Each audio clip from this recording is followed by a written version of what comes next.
Oke, good listener 92,9 FM Mix Radio. Selamat pagi, apa kabarnya Anda kembali di pagi hari ini? Mudah-mudahan dalam kondisi yang terbaik, kondisi yang sehat ya.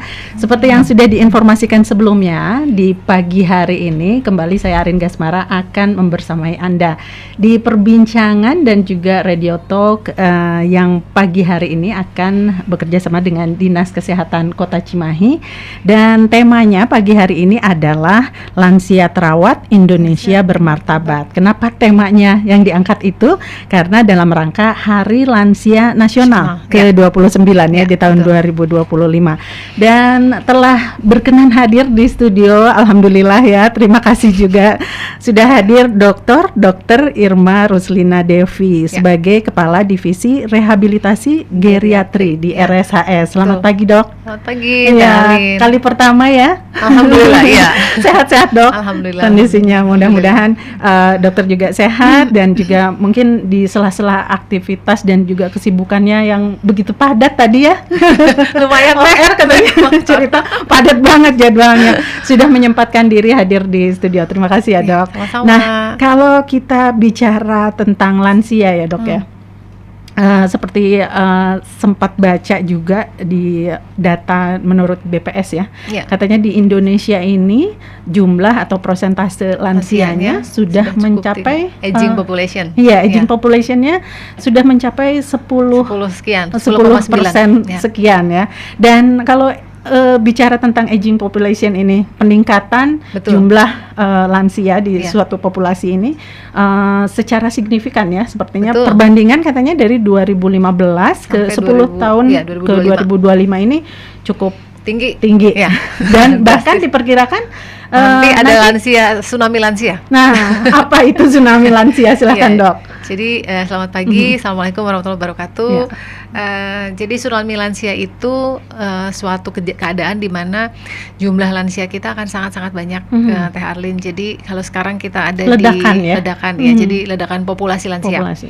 Kalau kita sekarang sedang lagi di masa lucu-lucunya, window of population ya, window apa istilahnya? Window opportunity.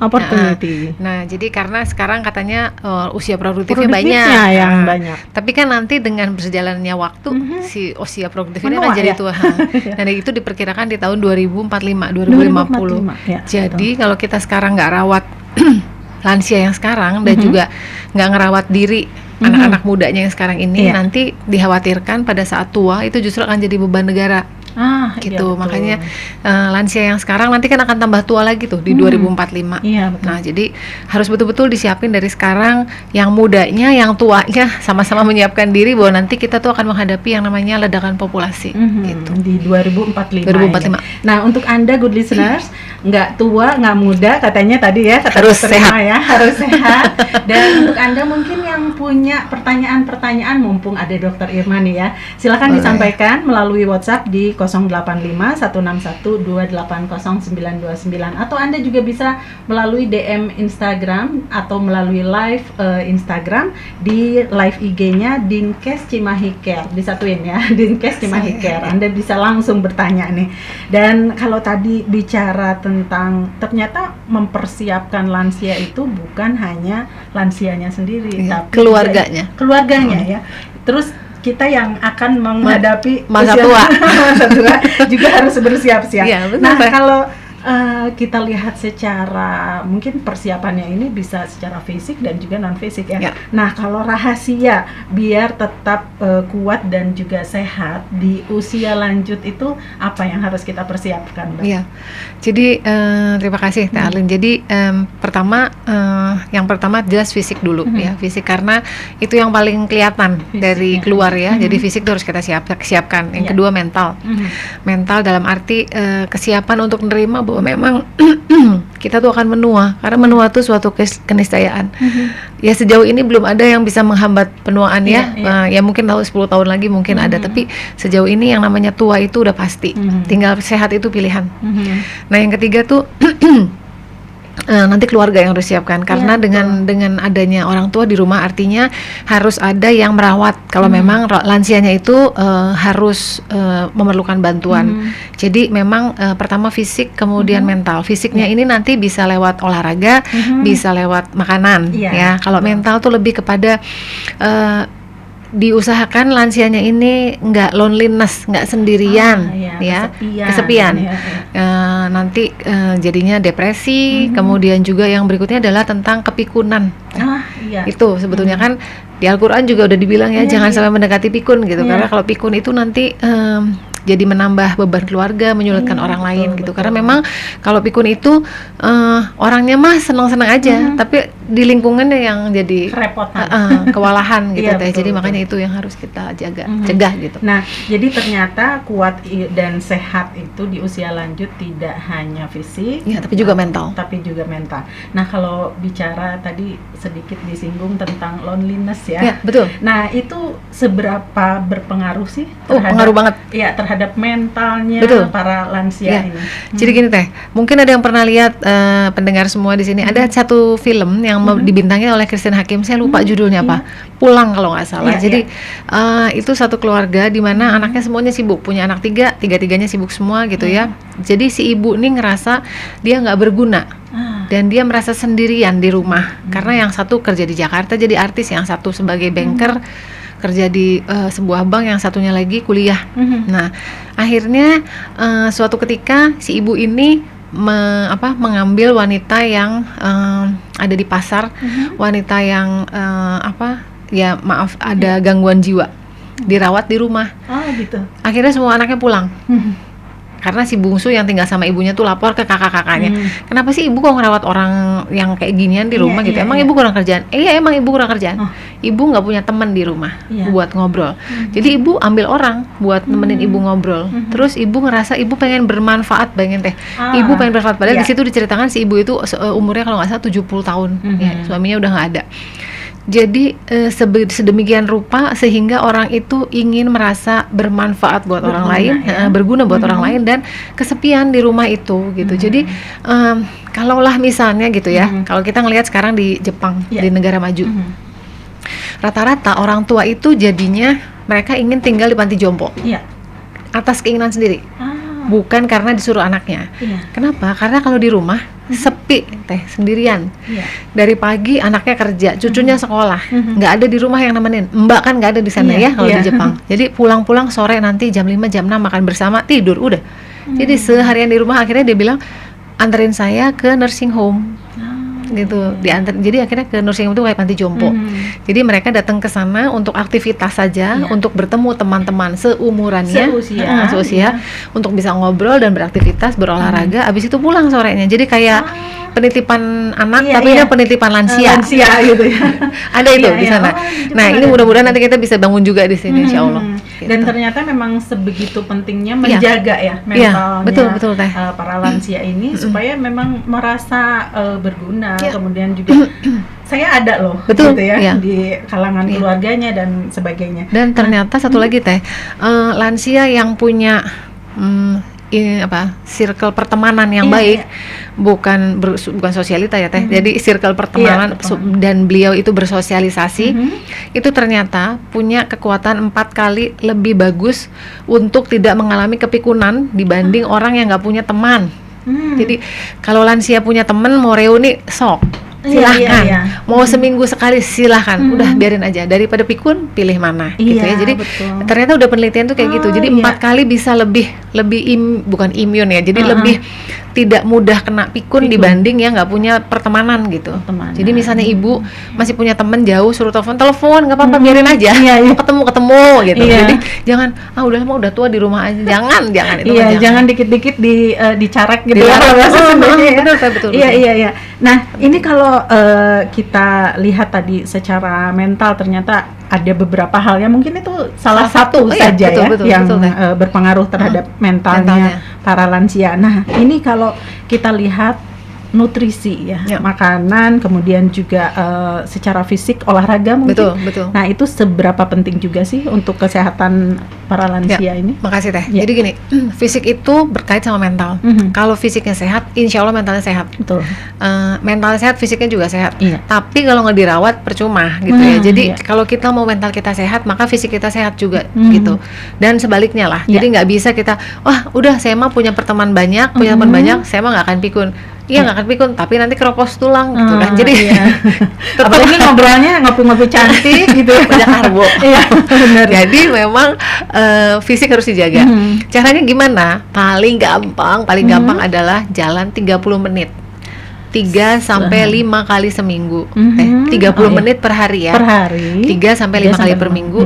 Dosis terbagi. Artinya apa? Kalau sehari nggak kuat langsung jalan 30 menit, boleh 10 menit pagi, 10 menit siang, 10 menit sore. Oh gitu. Jadi dosis boleh terbagi. ya? Boleh. Jadi nggak harus 30 menit nggak iya, gitu iya. ya.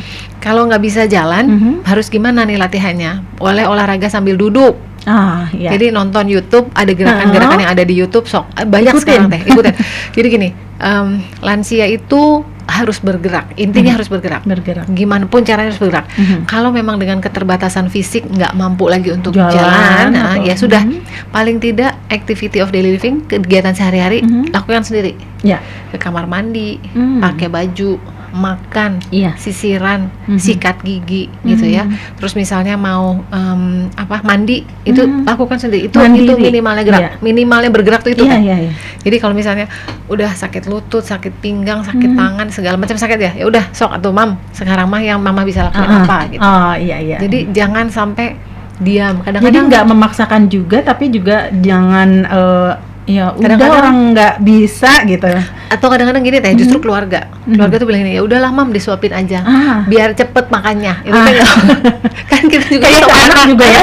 Jadi Suka kan gitu. memang qadarullahnya orang tua itu balik lagi seperti anak kecil ya Teh, kalau kita di Al-Qur'an juga. Jadi memang ya memang mungkin nanti makannya lama atau berantakan, ya udah nggak apa-apa, tapi pastikan bahwa beliau masih bisa melakukan itu. Kalau misalnya 15 menit masih banyak, nah oke lah, tapi paling tidak 1 suap, 2 suap itu diusahakan sendiri. Jangan dari awal udah disuapin gitu. Jangan. Pokoknya usahakan itu sendiri dulu. Nah, kemudian yang berikutnya tadi nutrisi ya Teh. Nutrisi itu kalau orang tua yang paling penting protein. Oh, justru protein ya. Protein itu 1 hari dia perlu 1 gram per kilogram berat badan Teh. Per hari, bayangin. Jadi kalau berat badannya bisa 50, berarti beliau itu perlu 50 gram per hari loh Teh, per hari ya. Patokannya adalah dada ayam sebesar ini telapak tangan itu 30 gram. 30 gram. Kurang kan Teh? Iya. Ya, masih ada sisa 20 gram lagi. Kalau telur rebus itu biasanya rebus sekitar yang putihnya ya Teh ya. Putihnya itu sekitar 5 sampai 10. 5 sampai 10. Tergantung gendutnya si telur. Oh, gitu. Atau kalau mau suplemen jadinya kalau orang tua. Minum susu yang proteinnya tinggi gitu. High protein ya. Tapi hati-hati lagi karena ginjalnya orang tua tuh juga sudah turun fungsinya. Jadi harus cek dulu fungsi ginjalnya bagus apa enggak. Kalau lah paling cepat itu ngecek tuh kencing, masalah kencing ya, karena ginjal kaitannya sama sana. Kalau misalnya ternyata nggak ada keluhan dari berkemih gitu ya, terus nggak ada misalnya nggak kebabayan, terus nggak juga nyeri, kalau pipis bisa lampias gitu, nah oke lah, mudah-mudahan baik gitu. Itu kita harus push supaya bisa 50 gram si per hari. Proteinnya itu ya. 50, ya tergantung berat badan ya, pokoknya 1 gram per kilogram berat badan per hari. Betul. Itu dibagi dalam 3 kali makan. Jadi misalnya kalau 50 gram kan berarti misalnya 20 lah, 20 10 gitu ya. Nah, itu dibagi misalnya 20-nya 20 ini pakai bisa pakai tahu, pakai tempe, pakai ikan gitu kan, nggak harus dada ayam ya. Iya, betul. Ada sih dada ayam yang di blender tapi kan enak ya. Iya. Kasihan tentunya. Didedut. Iya, betul. Nah, itu kalau misalnya mungkin sudah untuk kita ya yang juga mungkin di rumahnya merawat lansia ya, ada lansia. Itu sudah mulai harus diperhatikan ya bahwa betul. Proteinnya harus banyak. Jangan karbonya yang banyak. Karena kenapa perlunya protein Teh? Karena protein itu diperlukan sama otot. Otot itu perlu untuk gerak. Ya. Nah, jadi kalau proteinnya kurang, otomatis nanti ototnya melemah, nggak mau gerak, gitu. Ya, urutannya tuh gitu. Iya. Karbohidrat perlu, tapi nggak diperlukan sama otot itu si protein. Yang diperlukan sama otot tuh protein. Nah, padahal pada orang tua ada yang namanya tuh sarkopenia. Jadi penurunan massa otot. Penurunan massa otot, kekuatan dan ototnya itu turun. alami ya, maksudnya sebetulnya atau bisa harusnya nggak boleh. Harusnya nggak boleh teh. Nah, itu tapi sering terjadi pada lansia. Kenapa? Karena lansia itu tadi udah mah pencernaannya fungsinya menurun ya teh ya. Jadi misalnya gerakan ususnya jadi melambat, jadi cepat kenyang. Iya. Gitu. Jadi nggak mau makan. Nah, makanya kenapa harus sedikit-sedikit tapi sering, nggak bisa banyak-banyak gitu. Nah, jadi banyak hal yang memang menyebabkan lansia itu seringkali jadi namanya malnutrisi. Jadi kekurangan gizi gitu. Ya. Padahal mungkin sebetulnya bukan salah orang tua, itu memang badannya tuh susah gitu. Diajak ngebut tuh susah gitu ya. Jadi salah satunya adalah kalau kurang, memang dirasa kurang, bisa minum tambahan suplemen.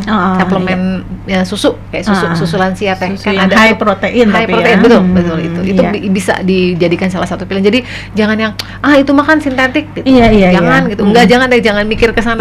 Harus cukup, yang penting harus cukup. Dan kalau merasa kurang minum suplemen. Minum aja. Iya. Betul. Kalau ini boleh diselingi pertanyaan ya, karena pertanyaannya banyak nih. Terima kasih ya yang sudah menyampaikan pertanyaannya di 085 161 280929. Kita bahas dari yang pertama nih, dari Ibu Ani katanya di Cimahi ya. Kebetulan nih Dok, saya sudah memasuki usia lanjut. Untuk jalan kaki yang seperti disebutkan tadi udah kejawab. Sudah cukupkah katanya? Cukup, tapi 30 menit bukan hanya satu hari Bu Ani. Jadi seminggu tuh 3 kali. Iya, minimal 3 bisa kali sampai 5 kali ya. Jadi gini, patokannya adalah 150 menit per minggu. Tapi nggak boleh tiap hari Bu, tetap harus ada istirahatnya, apalagi untuk lansia kan. Jadi nggak bisa digeder 7 hari nggak boleh, nggak bisa. Nggak usah kayak atlet ya. Nggak usah. Latihannya tiap hari dan berat. Yang penting mah bergerak Bu. Sama satu lagi sebetulnya, kalau yang punya masalah dengan lutut kan jalan susah. Nah, bisa naik sepeda statik. Iya, ya itu bagus tuh sepeda statik. Atau satu lagi jalan di air, bukan berenang Ibu, bukan. Jadi jalan di air, tapi dengan catatan airnya harus setinggi ulu hati. Nah itu ya. Nggak boleh kalau selutut. Kalau selutut mau percuma. Dingin yang ada gitu ya. Kalau selutut ya. Karena gini harus ulu hati ya. Karena gini kalau di air itu ada gaya apung air. Jadi dia ringan. Jadi kalau di jalan di atas tuh 30 menit, mungkin kalau di air bisa 45 menit karena enteng rasanya. Jadi lebih enak itu, dan itu sangat bermanfaat buat selain buat ototnya, buat ini paru-paru. Paru-paru ya. Iya betul. Jadi mudah-mudahan terjawab ya untuk Ibu Ani ya. Kemudian juga ada Teh Nurul nih ya, katanya senang banget kalau dengar lansia yang makan buah-buahan ayo gitu. Nah kebetulan mama saya katanya masuk dalam kategori picky eater katanya. Jadi nggak cuma balita ya yang picky ya. Nah ini gimana biar seperti yang dokter sebutkan tadi, nutrisinya tercukupi. Iya, gitu. Jadi gini Teh, memang gampang-gampang susah ya. Anak kecil juga kalau picky eater kan kelihatannya ibunya bingung ya. Jadi gini, kalau salah satu caranya adalah ngajak makan sama-sama. Bareng ya. Jadi jangan disiapin ayo makan. Mama makan. Mau makan sendiri aja. Terus kita sibuk yang lain, nggak bisa Teh. Kalau bisa makannya tuh bareng sekeluarga, itu akan menyemangati lansia buat makan. Betul. Jadi even dia picky eater, tapi bisa gini, Mam cobain Mam ini enak gitu. Atau cucunya ya, Nin cobain Nin ini enak gitu kan. Pasti nanti dia akan tergugah, kabita gitu. Tapi kalau sendirian kan bete ya Teh. Betul. Kita aja, saya gitu ya, saya di rumah tuh kalau makan sendirian asa sebel gitu ya. Baru udah teh kemana.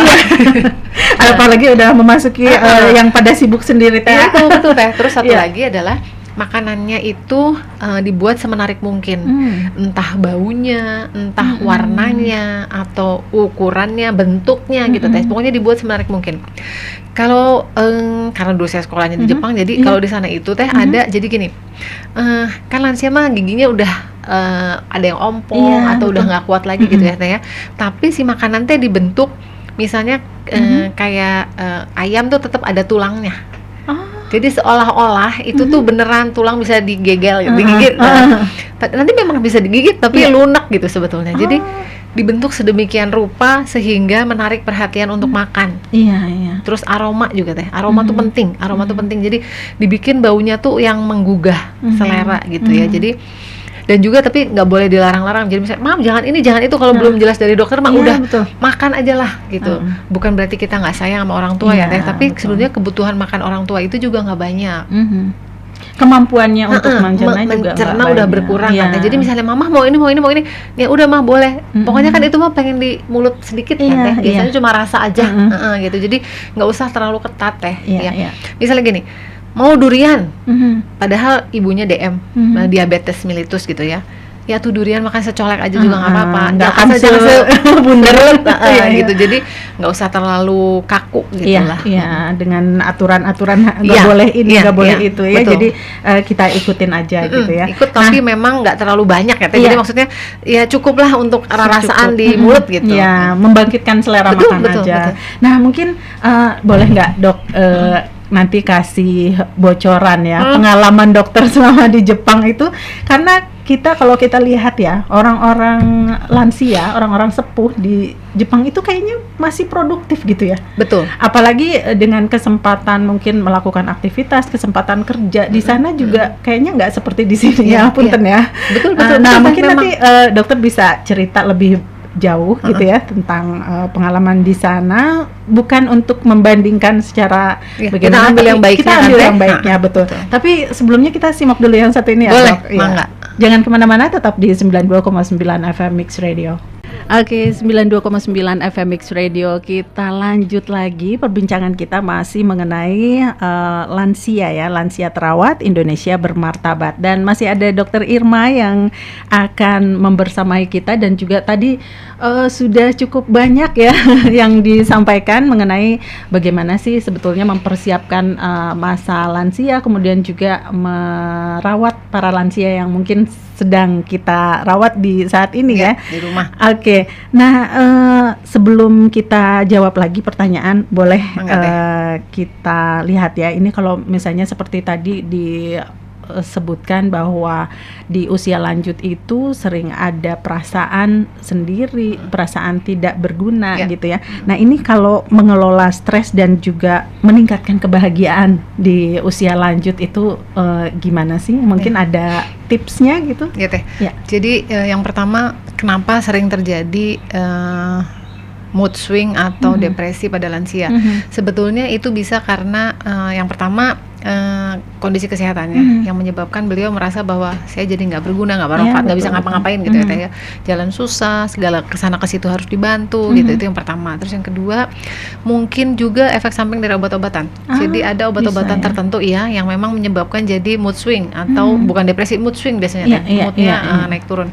Nah kemudian yang ketiga, karena memang jadi ngerasa bahwa teman-temannya kan udah nggak ada yang seumuran gitu ya. Jadi beliau merasa nggak bisa diajak ngomong nih, anak mau ngomong sama anak kejauhan gitu ya, nggak nyambung pula gitu. Apalagi sama cucu gitu, cucunya udah ngomong apa kan cucunya Gen Z kali ya, si nenek udah Gen apalah atau udah zaman dulunya. Jadi itu yang sering kali menyebabkan perasaan nggak berguna, perasaan ditinggalkan, yang nggak bermanfaat gitu teh. Nah sebetulnya satu lagi adalah kurang gerak.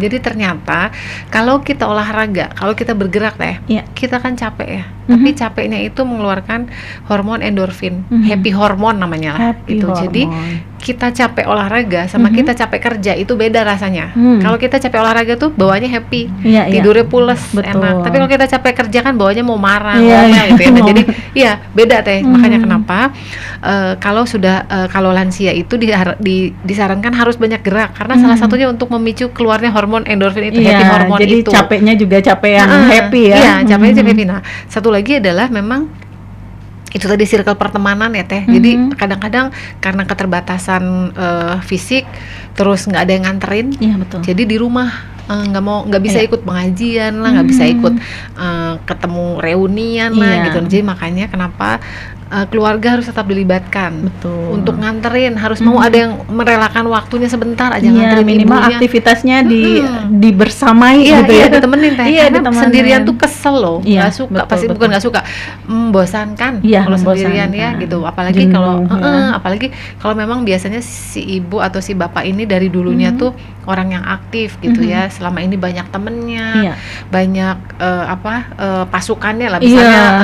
Jadi seorang pemimpin di mana gitu ya kan, anak buahnya banyak Iya, gitu. Nah, itu apalagi mungkin kadang-kadang. lansia yang hobi traveling. Iya, Aduh, betul. kalau Itu begitu kasihan. harus di rumah Iya, itu kayaknya kesiksa banget ya. gitu Nah, deh. ternyata itu ada beberapa cara ya mengelola stres para lansia Iya, ini iya. biar nggak keterusan Betul, gitu ya. betul. Dan ini sepertinya sesuai dengan pertanyaannya Ibu Rini ya. Dok, katanya kadang saya bingung lansia tuh suka mood swing ya. Tadi yang disebutkan ya. Jadi Iya, mood betul, swing betul. itu mungkin penyebabnya itu ya. Jadi rutinitas kalau buat Lansia itu penting. itu ya. Terus betul. harus diajak ngobrol teh. Iya, betul. Entah itu 10 menit, 15 menit gitu ya. Iya, Sehari iya. tuh kita ada waktu, dan waktu lagi ngobrol jangan main HP. Oh iya, betul betul. Jangan kan semua HP, jadi kayak kita Iya. sama anak lah. Anak juga kan ada tuh gerakan 1921 nggak pegang HP. Ah, Kalau iya malam, iya jam segitu iya, ya. jam 7 sampai jam 9 nggak pegang HP Iya, ya. betul. Nah, sama kalau bisa sama lansia juga gitu. Jadi Iya. kita jangan pegang HP kalau ngomong sama mama gitu Iya, ya. iya. Ya perhatiin aja mama ngomong apa gitu. Dengerin lah. Iya, Kan betul. cuma sebentar gitu ya. Sementara kan kita waktu kecil dulu didengerin sama ibu gitu. Betul, Jadi betul. waktunya kita sekarang mendengarkan ibu kita. Iya iya. gitu. Ini mungkin ada penelpon nih. Boleh, yang boleh. sudah masuk ya. Mangga. Oke, Siapa ya? Halo. Halo, Selamat pagi Selamat menjelang pagi, siang. Bu. Dengan siapa di mana? selamat pagi. Iya, Sama Sari di Oh, iya. Cimahi. Bu Sari Iya. di Cimahi. Gimana, Boleh Ibu? tanya langsung ke Dokter Irma mumpung ada nih ya di studio. Silakan. Iya, mau tanya nih dok, saya tuh mama saya kan apa namanya ya sudah lansia lah ya. Ya. Terus memang betul yang disebutkan tadi sama dokter apa namanya mood swing ya. Iya. Suka ngeluh apa namanya keeng gitu. Sensi ya, Bu. Iya, iya. Jadi pengennya ditemenin, nggak mau ditinggalin, Kesepian ya. kayak gitu. Iya, jadi bener banget tuh yang mood swing itu. Terus pertanyaan saya, ini apa namanya olahraga apa yang cocok untuk apa namanya pengapuran lutut? Oh, iya. Iya. Ya Bu, baik. Mungkin ibunya Iya. pengapuran lutut ya, Bu Sari. Iya, Iya. betul. Hmm. Iya, Oh, makasih iya. tunggu Oh, iya. jawabannya. Makasih, Oke, Bu Sari. Terima kasih Bu Iya. Sari. Ya Ibu, betul. Kalau orang tua itu memang paling sering lututnya kena duluan. Oh, Jadi gini, iya. kalau menurut teori itu memang namanya wear and tear, jadi dipakai dan akhirnya aus gitu ya Bu ya. Oh, iya. Dan memang kan kebayang kita berdiri selama 70 tahun. Iya, Hanya iya, menir betul. berdiri sejak Sejak tahun gitu ya. kebayang Kuat pegawainya. Iya. Nah, jadi memang banyak orang tua yang terkena sakit lutut. Gimana cara olahraganya? Tadi yang pertama Bu, bisa kalau jalan makan sakit ya susah, bisa pakai sepeda statis. Ya. Duduk di sepeda statis, bukan sepeda yang jalan ya Teh. Ah, Diem, iya, iya, sepedanya diem. sepedanya diem. Dengan catatan sadelnya nggak boleh terlalu pendek. Oh. Karena kalau terlalu pendek nekuk, si lututnya nekuk sakit. Iya. Ya, itu yang pertama. Mhm. Yang kedua Bu, kalau mau tadi jalan di air, tapi airnya harus setinggi ulu hati. Iya. Kalau takut pakai pelampung, udah nggak apa-apa, nggak usah mikir kayak anak kecil dan seterusnya, nggak usah. Pokoknya pakai pelampung aja Bu biar aman. Upami disuruh di ke air, jadi ada yang nahan Iya, pelampungnya iya, ya, iya. jadi pakai baju pelampung. Mhm. Jadi jalannya tuh pakai pelampung, misalnya pelampung di tangan, itu kan bisa, atau pelampung di badan iya. gitu ya. Iya, takut juga jatuh ya. Iya, karena di air kan, Iya, di Bu. air. Terus udah gitu, ya atau pegangan di pinggir, jadi Ah, jalannya iya. nyamping misalnya, terus Iya. jalan di tempat, di air itu enak banget Bergerak Bu. aja pokoknya ya. Bergerak di air. Itu Bu, bagus ya buat yang bagus pengapuran lutut banget ya. karena beban di lututnya jadi berkurang Teh. Betul. Karena beban apa daya apung airnya kan bagus ya di air tuh, punya kekuatan itulah, tapi dengan catatan airnya harus tinggi. Kalau selutut mah percuma aja. Iya, iya. Kemudian yang ketiga adalah jadi gini, kalau kita sakit lutut, itu kan yang rusak tuh tulang rawan lutut Bu, Bu Sari ya, Teh Alin. Jadi gimana caranya supaya kita bisa paling tidak memperlambat kerusakan, karena si kerusakan pengapuran lutut tuh jalan terus sejalan dengan usia, Bu. Jadi gimana cara kita memperlambat? Kalau menghilangkan harus operasi, nggak bisa, nggak bisa dihilangkan dengan cara apapun kecuali operasi. Kalau mau itu diganti lututnya sama metal, gitu.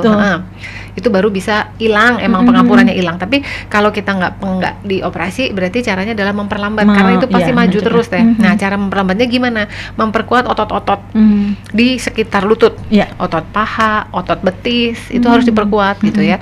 Kenapa? Karena dengan otot-otot yang kuat, si beban berat badan itu nanti di bypass langsung ke bawah teh, jadi nggak lewat lutut lagi. Kalau paha kita kuat nih, saya ngomong sama Teh Aren ngelihat ya Bu Sari, maaf ya Bu, nggak bisa kelihatan. Ototnya kuat, terus di sini kuat. Jadi waktu kita berdiri, si berat badan itu nggak lewat lutut, langsung di bypass dari sini pindah ke sini. Ditumpu oleh betis langsung gitu. Iya, langsung dibawain karena memang kuat teh. Itu sistem pertahanan tubuh namanya ya. Nah, makanya kenapa harus dikuatkan, lututnya harus kuat, ototnya harus kuat. Nah, jadi karena yang bisa dikuatkan betis, paha betis ke kaki depan ini gitu ya, yang daerah sini, daerah tulang kering, itu harus kuat juga. Kalau misalnya memang masih sakit juga, maka harus ke dokter. Nggak bisa, berarti ada sesuatu yang mungkin memang harus diperbaiki lah dengan dokter, misalnya dengan suntikan gitu ya. Kalau obat saja pasti udah dikasih obat mah ya, cuman ya mungkin dengan suntikan atau ya itu tadi dengan dibersihin, dikerok atau gimana sih pengampurannya itu. Tapi kan operasi ya itu ya, gitu. Paling itu yang bisa dilakukan. Sama satu lagi Bu, jaga berat badan. Itu yang kadang-kadang susah ya, karena lebih banyak diam, jadi berat badannya cepat naik. Betul. Nah, padahal sakit lutut, udahlah itu mah putaran di situ aja. Di situ gitu aja ya. Gitu Bu Sari. Ternyata ada banyak hal ya yang tapi sepertinya tadi kalau makanan, dari segi makanan mungkin ada nggak yang bisa membantu memperlambat tadi seperti yang dokter sebutkan? Kalau makanan sih enggak teh, tapi suplemen ya, makanan yang mengandung vitamin D3. Karena D3 itu bagus untuk tulang dan otot. Jadi Bu nggak usah khawatir misalnya gini, kalsium juga. Jadi nggak usah khawatir misalnya saya udah pengapuran, nanti kalau saya minum kalsium jadi nambah kapurnya. Itu harus diperbaiki dulu tuh pola pikir kayak gitu. Jadi mindset harus dibenerin. Karena sebetulnya suplemen itu penting teh. Jadi kalau kita merasa cukup dengan makanan, alhamdulillah, nggak usah nambah suplemen, nggak apa-apa. Tapi pastikan bahwa memang cukup kalsium, cukup D3 gitu yang ada di dalam makanan kita itu bisa ngebantu untuk fungsinya bukan memperlambat langsung pengampurannya, enggak deh, tapi kita memperkuat ototnya sama tulangnya gitu. Iya betul. Nah, mudah-mudahan bisa menjawab ya Bu Sari ya. Bu Sari, mudah-mudahan bisa terjawab. Kalau masih penasaran nanti boleh tanya lagi WA ya. Nah, saya mau nagih nih pertanyaan saya tadi. Kalau kita membandingkan ya, mungkin di Jepang di negara maju ya, di negara maju itu sepertinya kualitas hidupnya para lansianya juga lebih baik tuh, gitu. Lebih banyak gerak ya Bu, nggak sedenter. Kalau di itu kita biasanya berpengaruh nggak teknologi atau misalnya pendidikan, terus itu ya terhadap pengaruh. Jadi gini, di Jepang itu usia untuk dikatakan lansianya aja udah beda sama kita. Kita kan 60 ya, kalau di sana 65, dan mereka mau minta naik lagi sekarang 70. Jadi, karena merasa masih produktif tuh produktif. Gitu. Dan memang kan di sana lansianya banyak banget ya, Teh Arlin. Jadi di sana usia pensiunnya aja 65, sekarang minta naik jadi 70 gitu. Termasuk nama ini ya, usia kategori lansia. Jadi untuk negara-negara maju, negara developed country, itu rata-rata sudah 65 ke atas baru disebut lansia. Jadi Cina, Jepang, Korea, Amerika gitu ya, itu Eropa semua udah 65, di atas 65. Nah, kita karena kita masih developing country, nah itu akhirnya masih 60 kita ya, Teh. Tapi negara tetangga Singapura itu sekarang udah mau minta naik. Singapura juga awalnya 60, tapi sekarang dia mau minta naik jadi 65 karena dia ngerasa udah lebih maju gitu ya. Dan usia pensiunnya pun mau dinaikin, yang tadinya 60 jadi 63 kalau di sana. Kemudian berikutnya adalah lifestyle. Memang kalau di Jepang itu karena dulu pernah ada perang dunia kedua dan Jepang sangat terpuruk ya. Betul. Saya juga taunya dari pernah jatuhnya tuh sejatuh-jatuhnya. Betul. Jadi mereka itu dari dulu sudah didoktrin gula itu mahal. Bukan gula itu jahat gula itu mahal. Jadi kamu jangan banyak-banyak makan gula kalau kamu mau kaya. Oh gitu. Makanya dan itu sampai sekarang. Makanya di sana Tapi ternyata doktrinnya berhasil. Bagus ya. Kalau di saya lupa di Portugal, di Spanyol, Portugal saya lupa. Mereka malah mendoktrin gula itu racun. Jadi kalau kamu nggak mau keracunan ya kamu jangan makan gula gitu. Karena gitu sebetulnya ya? teh dari makanan aja kita tuh cukup. Dari nasi udah karbohidrat kan. Iya, terus betul. makan mie lagi. Iya. Itu udah banyak banget gulanya gitu. Jadi mie di jangan Sangwan. Gimana? Nah, jadi sebetulnya dari buah juga sudah ada. Itu tuh cukup dan kita nggak akan kekurangan gitu. Iya, betul. Jadi kalau kita mau minum teh, minum kopi, kalau bisa jangan pakai gula. Iya ya. Creamer pun enggak, kalau bisa jangan. Jadi memang yang paling bagus air putih kan ya teh. Iya, Tapi kalau misalnya kita kepepet makan minum kopi atau minum teh gitu, kalau bisa jangan pakai gula. Kalau pakai gulanya sedikit aja. Iya. Jadi jangan satu Jangan itu teh, yang sampai kayak kolak ya. Gitu ya. Iya, gitu Nah, kan. gitu ya. Dan ternyata mungkin pengalaman-pengalaman di negara maju kemudian itu bukan sebagai apa ya membuat kita jadi terpuruk. Iya. Justru kita ambil positifnya Betul. ya. Nah, Jadi- satu lagi teh yang menurut saya positif itu orang tua di sana tuh pengen bermanfaat Nah, buat betul. lingkungannya. Iya. Jadi teh itu yang namanya rumput di jalanan itu yang nyabitin itu orang tua. Bukan petugas kebersihan. Iya. Segitunya mereka. Dan memang itu berguna banget gitu ya. Jadi bersih kan iya, dan seneng betul. gitu. Dan mereka tuh dengan sukarela. Jadi ada hari-hari tertentu mereka tuh misalnya area ini hari apa mereka bersihin. Itu tuh rumput yang di pinggiran trotoar Iya, itu loh iya. kan. Itu jadi mereka bersihin tuh. Makanya di sana tuh bersih terus kan Iya. ya. Karena sebetulnya mereka Jadi nggak ngebebanin mentang-mentang ada petugas kebersihan ya? Enggak. Sampai waktu itu pernah gini teh. Saya punya temen, kalau saya kan dulu di apartemen ya, Iya. karena mahal kalau punya rumah. Jadi yang punya rumah itu si neneknya tetangga itu sampai ngomong gini, mau nggak kamu saya bersihin rumah kamu, halaman kamu, Iya. kamu nggak usah bayar. Saking pengen apa Ada ya? aktivitas Dan iya. pengen berguna buat aktivitasnya. orang. Iya, jadi nggak usah bayar, saya bersihin. Ya memang sih mungkin lebih bersih sama petugas kebersihan ya teh ya, misalnya tukang kebun atau apa. Tapi kan dengan kita memberdayakan lansia itu, mereka tuh akan ngerasa oh ya saya masih bisa nih bantuin orang lain. Terbukti tetangga saya mau tuh dibersihin rumahnya gitu, dan itu buat mereka proud banget. Sangat, iya betul. Saya masih bermanfaat buat orang. Ada nilainya ya, betul. value-nya. Betul. Nah ternyata itu ya, jadi ada pemicu-pemicu yang bisa membuat para lansia ini semangat gitu ya. Misalnya merasa dibutuhkan dan sebagainya gitu ya. Dan nggak gengsian teh. Jadi misalnya itu dulunya dia kunci itu ya. Itu udah kunci. Jadi, misalnya dia dulunya direktur apa gitu.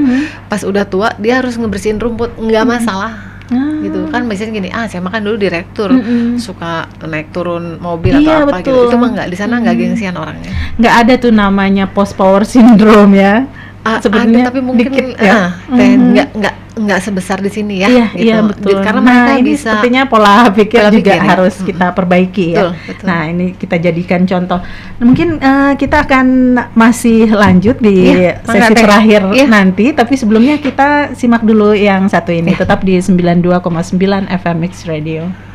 Oke, good listener, 92,9 FM Mix Radio, kita masih bersama di perbincangan dalam rangka Halun ya, Hari Lansia Nasional ke-29 tahun 2025. Dan temanya Lansia Terawat Indonesia Bermartabat tuh ya. Ternyata ada ininya ya, ada sangkut pautnya. Kalau para lansianya bisa lebih berdaya, lebih sehat. Terus tadi ada istilah apa ya?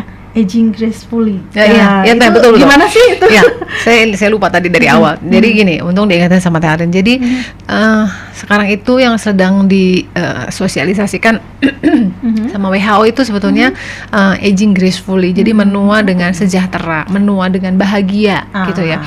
Sejahtera dalam arti fisiknya bagus, mentalnya terawat gitu ya. Jadi tidak neglect. Kenapa kita bilangnya aging gracefully? Karena kalau kita bilang anti-aging itu artinya kita menolak tua, tua dan nanti ujung-ujungnya jadi immortal ya. Sejauh ini tua itu kan suatu keniscayaan. Iya, Itu betul. karena perjalanan hidup ya. Bakal Teh. itu mah gitu Ya itu pasti kita hadapi lah gitu ya. Nah, yang kita bisa pilih adalah kita mau sehat, kita mau bermanfaat, atau kita mau diem di rumah aja gitu. Betul. Jadi sekarang yang sedang digembar-gemborkan itu adalah aging gracefully, bukan anti aging gitu Iya, ya. Anti aging iya, kan iya. berarti anti penuaan, Mm-mm, nggak bisa tua-tua menolak dong ya. gitu kan. Gitu. Gimana? Jadi tetap tua mah tetap gitu ya, tapi tapi sejahtera, lebih kemudian sehat, bahagia, ya, terutama. bahagia lahir batin lah ya. Betul. Nah, ini ada satu penelpon lagi yang ingin di on air kan nih ya. Iya, mangga Di- ibu Oke. apa bapak nih? Nggak tahu nih. Tapi sebelumnya sudah tersambung ya. Halo, Halo, selamat pagi. Halo. selamat pagi. pagi, Dok. Aduh, suaranya imut sekali. Dengan siapa? Dengan siapa? Dengan saya Ibu Wenti. Oh iya, Wenti, Bu Wenti ya di Cimahi ya. Iya, Gimana, Ibu? pertanyaannya? kebetulan di keluarga saya tuh ada nenek saya usianya sekitar 75 tahun. Mhm. Padahal udah saya sering ajak jalan kayak, ayo Nek, aku temenin jalan sekitar komplek, tapi nenek saya tuh ya pengennya diem aja gitu. Gimana ya cara Mager neneknya. biar di usia lanjut tuh kita bisa masih olahraga dan hidup sehat loh. Gimana ya Dok ya? Ngajaknya gimana katanya Dok ya? Iya. Oke, Teh Wenti ya. Iya. Oh iya, mungkin jawabannya bisa didengarkan di radio aja ya. Oke. Terima kasih makasih, pertanyaannya. Selamat pagi. Ibu ya, Ibu Hmm, Wenti. Ibu. Iya. Iya, terima kasih Bu Enti. Jadi ini sebetulnya pertanyaan banyak orang ini yang nanya ke saya juga banyak tentang ini. Jadi lansia lebih mager ya, malas Iya. gerak gitu. Karena memang ya mungkin tadi memang sudah ada kesulitan untuk bergerak, nyeri sendi lutut, sendi pinggang gitu ya. Sehingga menyulitkan untuk bergerak, atau memang tenaganya yang kurang. Iya. Jadi secara nutrisi tadi kurang.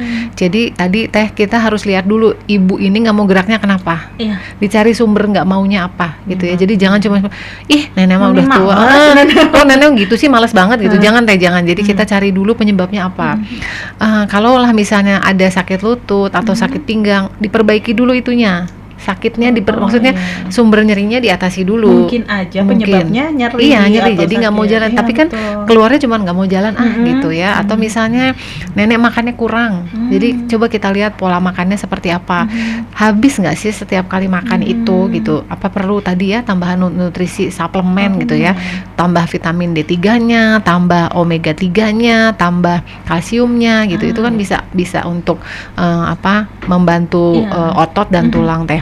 Nah, kemudian berikutnya adalah tadi sudah betul sebetulnya Teh Wenti bilang bahwa Nek ayo ditemenin gitu, itu udah bener banget. Iya. Cuman seringkali karena ditemeninnya sama yang lebih muda, biasanya akan lebih semangat kalau yang nemenin itu seumuran. Oh iya. Jadi keajak tetangga misalnya yang umurnya sama, Iya, betul, yang umurnya betul. sama, yang kira-kira enak diajak ngobrol gitu ya. Kita tetap ikut, tapi si nenek lain juga ikut gitu Teh. Jadi jangan cuman kita sama nenek, pasti nanti suka iya tak bisa nggak nyambung Iya, ngomongnya iya, ya. Walaupun betul. kita pengennya baik ya, kita niatnya baik gitu Teh Harlin, pengen ngajakin, tapi kadang-kadang males lah nanti nenek ngomong ini nggak nyambung nggak aja nyambung, gitu. gitu. Itu kan kasihan jadinya ya. Sama coba iya, iya. Dicarikan teman. betul ya. Teh, betul, itu sangat berpengaruh. Dengan seumur itu, apalagi misalnya nanti jadi gini, nenek itu masih bisa tuh jalan, saya juga harus bisa gitu. Iya, Jadi iya. semangat gitu Teh. Semangat. Kalau yang lebih muda jalan, udah kamu mah masih muda, Heeh. wajar kamu berjalan. Saya mah udah tua, udah diem aja. Tapi kalau umurnya sama Teh, Betul. ada lebih cambukan semangat Iya. challenge supaya mereka nenek teh lebih semangat gitu. Tapi satu lagi yang penting harus dilihat Bu Wenti, jadi pola tidur. Itu Cukup tidur apa enggak Teh? Karena kalau nggak cukup tidur pasti capek kan gitu ya. Males ya untuk pasti bergerak. males. Bawaannya kan pengen bobo aja Iya, gitu iya. ya. Terus satu lagi Teh, obat-obatan. Obat-obatan kadang-kadang ada yang bikin ngantuk Teh. Ini misalnya gini, ada obat sakit lutut. Iya. Sakit lutut kan biasanya gabung sama pegel Ya, di betul. otot. Mm-mm. Jadi nanti ada pelemas otot. Dikasih obat biasanya. Nah, Iya. pelemas ototnya bikin ngantuk Teh. Oh itu tuh. Jadi coba dilihat itu Iya, si iya. obat Teh. Mhm. Kalau boleh minumnya malam aja, jangan pagi. Oh, Kalau jadi pagi Jadi nggak mau jadi beraktivitas nggak ya mau, jadi sepanjang asal lulus hari gitu. Iya betul gitu. betul. Jadi dari obat-obatan juga dilihat, pola tidur dilihat. Jadi dilihat gitu. dulu penyebabnya Betul. ya Bu Wenti ya. Jadi jangan langsung bilang nenek males gitu. gitu ya. Jadi ngajaknya ada trik-triknya Iya, nih ya iya, ternyata. iya. Nah, ini ada pertanyaan juga yang masuk nih dari Cihanjuang ya, tapi entah namanya siapa ya. Katanya, Enggak, apakah ada sekolah lansia untuk yang demensia? Kalau ada di mana, aktivitasnya juga apa saja? Atau mungkin berbentuk komunitas atau apapun itu ya. Ini di rumah saya lansianya itu 92 tahun, tapi masih bisa jalan, hanya pikun gitu ya. Sudah mengalami terima kasih kepikunan. banyak. Iya, Ibu betul. Demensia itu semakin dikurung di rumah semakin nambah pikunnya. Jadi memang harus dibawa keluar rumah. Tapi kan harus jelas tujuannya apa ya gitu. Nah, aktivitasnya juga ya. Jadi gini, kalau sekolah lansianya mah ada di Bandung, di Cimahi juga ada. Tapi khusus demensia nggak ada teh, gitu ya. Yang ada adalah perkumpulan komunitas untuk demensia. Ada itu ya? ada namanya Alzheimer Indonesia. Iya. Alzi itu di sebentar, rumah sakitnya tuh di jadi lupa. Deket di Halmahera tuh apa teh? Ada rumah sakit di sana. Yang tulang ya? Khusus. Itu kan Halmaheranya teh, ini mah bukan sebelahnya. Bungsu. Allahu Bukan Akbar. Nanti mungkin diinformasikan. Jadi di sana ada kumpul, ya? itu di sana itu kumpul setiap bulannya ada. Atau di IG-nya Alzi teh. IG-nya Alzi, Alzheimer Indonesia. Alzheimer Indonesia, Alzi ya. Alzi. Nanti kita carikan di IG-nya. Itu dan itu memang penting. Ini berupa komunitas yang bisa mungkin memperlambat atau menghambat demensianya itu biar nggak Alzi Bandung ya. Oke, di Instagram. Jadi dengan kita ikut di sana, sebetulnya yang terbantu itu juga bukan cuman pasiennya, tapi keluarganya. Jadi kadang-kadang gini teh, dokter itu juga kan taunya teori ya. Teorinya gini. Ari praktek sehari-hari kan beda ya. Kadang-kadang kenapa nggak sesuatu.